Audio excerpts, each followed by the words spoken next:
Welcome to the very first episode of Steel Squad Radio. I'm here to address all the QB drama. Russ has joined the gang. There's a lot to discuss, y'all. Let's get it.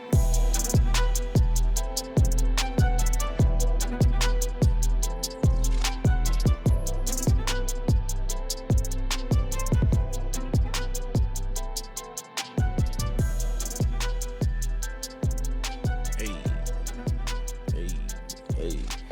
No, this really got me too turned. Russ joining the team. But ladies and gentlemen, welcome. To a brand new era of Steelers talk.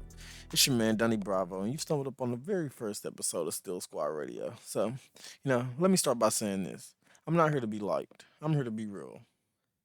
And nothing is more real than this. Russell Wilson is now a motherfucking Steeler. Pardon me and my profanity. From time to time I cuss a lot, so but I try to take it easy. Especially here first episode. But this has really got me turned the hell up for real. I remember having this feeling though about this team recently. I think we're probably like a year from now, a year ago. About this time last year. Um, like well, actually, I guess give or take a couple months because I'm talking more specific to the draft. When what was that, day two of the draft? Yeah, last year, day two of the draft. I'm sure a lot of y'all remember. I mean, I was going crazy at the fact that JPJ, Keanu Benton, Darnell Washington, and Nick Herbig all got drafted to this team at the same night. Man, that was just oh man, that was like golden.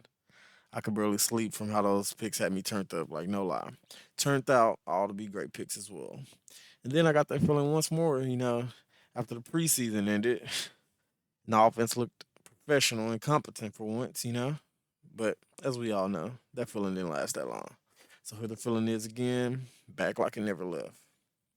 That fragile hope, that maybe this one move can be, that perfect piece to the puzzle. We just added an elite Super Bowl winning quarterback, to our roster for $1.2 million. Like it's crazy. Look, I'm talking like it's my money. That's how the fans talk. When it comes to contracts and money. 1.2 million. I like that. It's like it's nothing, but that's a lot of money. But anyway, $1.2 million, of course, to get Russ. That's nothing. Before we dive any deeper into Russ, real quick though, let me get one thing straight for real. Kenny was not the fucking answer.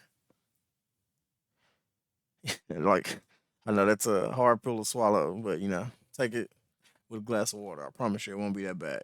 Kenny was not the answer.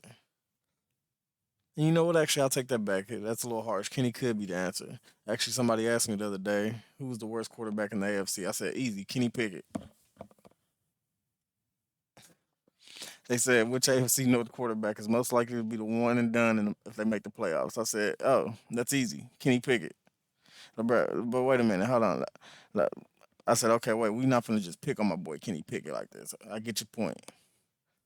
He can be the answer in some cases, but he's not the answer here. Not right now, y'all. Kenny can make some noise as an NFC QB. I actually like Kenny, man. It's hard to you know be dishonest about him because Kenny is likable. Even though I can show y'all some videos, like I'm gonna bring those up later as we get deeper into the channel. But Kenny is really salty in some interviews. Y'all should see how he. Yeah, I don't think y'all pay attention really. He's salty when he had to talk about Mason. He was real salty about that shit. Like so.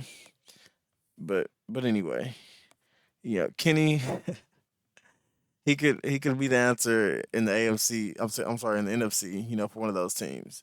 You know, I start to think we should have had Kenny back when we had Andy Dalton. And Baker Mayfield in the division. Not when Burrow and Watson and Jackson all in their primes. Come on, man. And then you also got Mahomes and Herbie over there, man. You got Trevor Lawrence. You got C.J. Stroud coming up and Anthony Richardson. Man, I just feel you need an established vet. That's been to the big game. That's why they got Aaron Rodgers over there in New York. You need an established vet, or at least another like transcendent talent that can compete in this era of like AFC juggernauts at QB. Y'all, y'all keep giving Kenny this credit for one thing though. It's just fourth quarter closing ability. How many fourth quarters would be there to close if the defense wasn't keeping the games close, saving Kenny?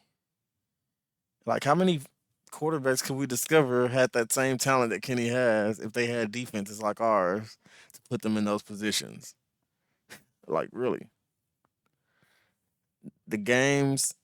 Like I mean, I've seen some games. When I watch games like last year, um, at least the last 2 years when I'm watching games, it annoys me because like whenever we flip the field position and we're already in the opponent's side of the field, I have like zero faith that we're gonna walk away with points. That's sad. That's really sad to have like no faith that you're gonna at least get some points out of a drive, or your defense just got you a turnover. You're in good field position. You're probably on the 40, 30 yard line. Easy touchdown. But no, you probably gonna have to settle for a field goal. Get Bozzy ready. Come on, man, y'all got to do better. And it's really just sad when I have to really think about the fact that this is even a debate, wondering if Kenny should start over us. It's not. It's really not, man. The games where the defense can't be superheroes, or the games we get blown out or lose by double digits. The defense is imagine this, man. Like the defense is never allowed to have a bad game. Like not even just once. Like if they ever just not show up, like man, they can't have one of those because the offense is man. Good luck. That would be horrible to play like that. I'll be thinking about players like Patrick Peterson.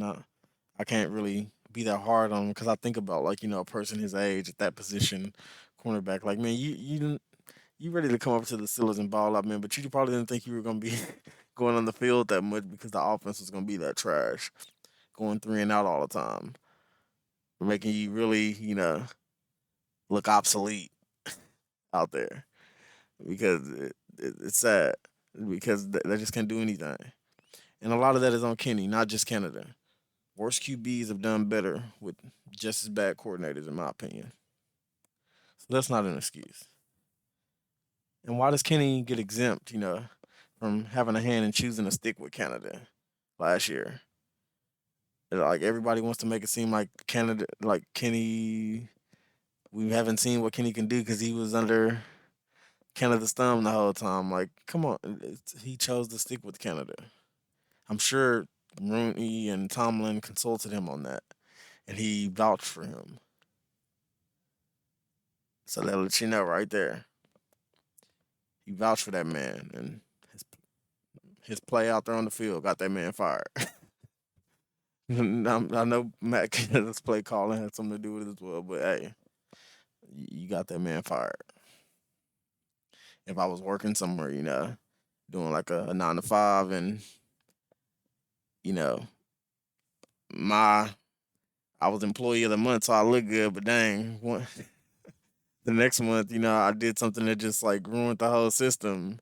I don't know, cost the system a lot of money, or it cost the business a lot of money, and my boss get fired for it. But they're like, hey, nah, Dante is a good employee, so let him.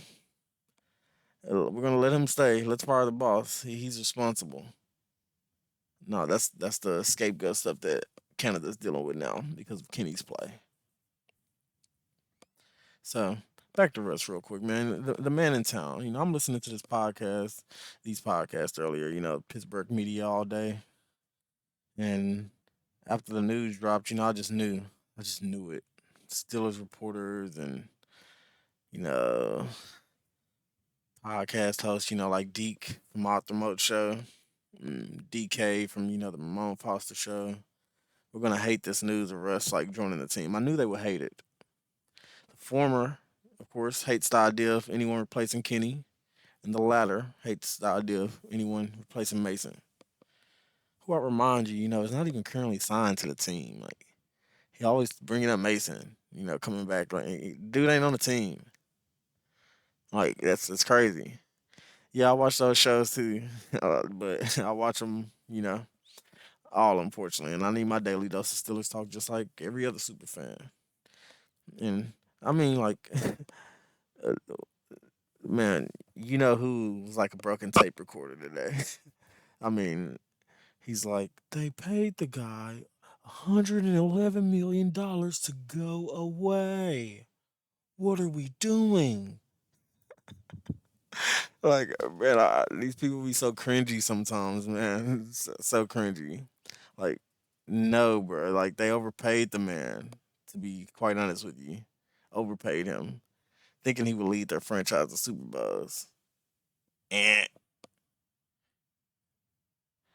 yet they handed him a coach that should have never had a head coaching job and backdoored him with another coach that hated him.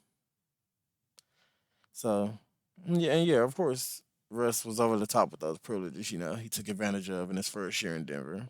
But don't try to get me to say that shit twice, because if you offer me my own office, I'll start knocking down walls and renovating shit right there, like right after accepting the offer. Like, thank you kindly, I appreciate it.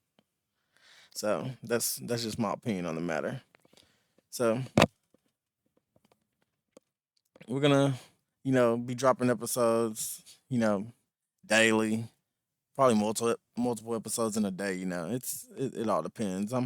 I'm really starting to get into the podcast, and I've had a lot to say. The Russell Wilson hitting the roster just let me know that it was time. Russell Wilson is here. Russ is about to cook if y'all let him.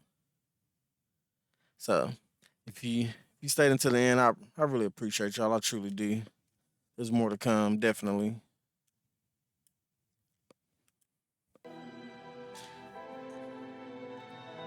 And I'll catch y'all on the next episode of Still Squad Radio. Join the squad. You'll be in for a ride. In other words, like and subscribe for your boy. I'm out.